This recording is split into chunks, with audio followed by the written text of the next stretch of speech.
my husband actually takes Lamictal, and he gave permission for me to talk about his experience with you all to see if it might help you guys. So he was on sertraline or Zoloft originally when I met him and was hesitant on going up on the dose, had tried a higher dose than 50 milligrams, but experienced kind of dose-dependent sexual side effects when that was done.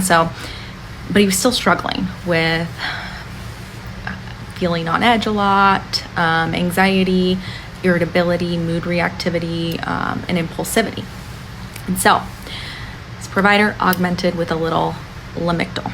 And Lamictal, as he describes it, has given him more space before he reacts. And so that's really, really helpful when it comes to irritability, to feel a bit more in control of reactions and responses and things of that nature. So it's really helped him with the irritability aspect. So he now takes that combination. And so we use Lamictal not just for bipolar disorder. I think that because it's a mood stabilizer, we think of it for bipolar disorder, but we can also use it for unipolar depression, particularly when there are some symptoms that are not responsive to our traditional antidepressants. We know our antidepressants are only so effective, and there's some symptoms that come along with like PTSD, like irritability, that can be a little bit more stubborn and not always responsive to an antidepressant, or maybe there's side effects at a higher dose, maybe they feel flat or blunt at a higher dose. So anywho,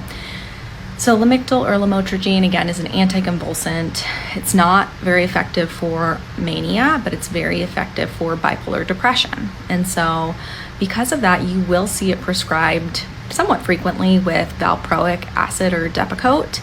And there is an interaction that exists where basically, if you're also on Depakote, it will increase the levels of Lamictal.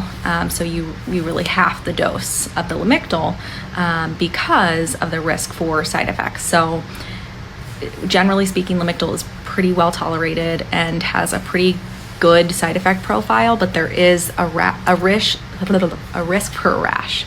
10% of people get like a benign, no big deal rash, but 1% of people get like a life-threatening rash. I have not seen this in clinical practice in the 9 years I've been prescribing it, but Steven Johnson's rash. And so because of that, one of the downsides to Lamictal is we really have to titrate it slowly. We start at a low dose, an even lower dose. If you're also on Depakote, then we want to start it at like 25 milligrams every other day, as opposed to 25 milligrams once a day for 2 weeks.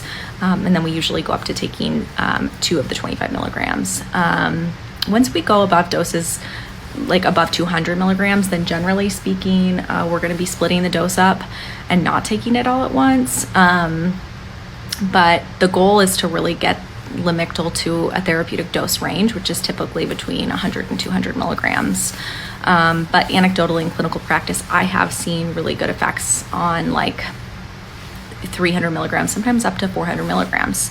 I have had a lot of success with Lamictal also with the mood reactivity that exists with borderline personality disorder. So that's another reason why I really like this medication. There are interactions with birth control. Lamictal can decrease the efficacy of your birth control. So sometimes using a backup contraceptive method, it might be useful. And some birth controls can decrease the efficacy of your Lamictal. So making sure that if somebody's on birth control, knowing the interaction and making adjustments accordingly.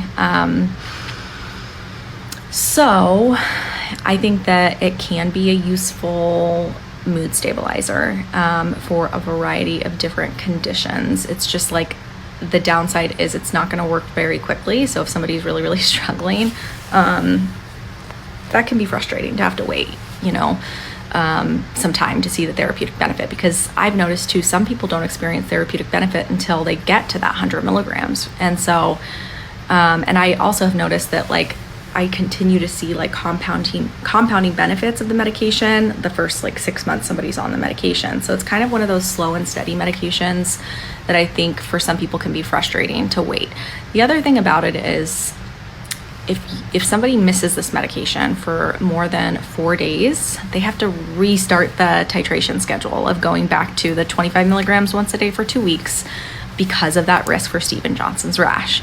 And so compliance is really important. But unlike some of the other mood stabilizers where we have to do like blood draws and monitoring for like toxicity and certain therapeutic ranges, we don't have to do that with Lamictal, so that's helpful.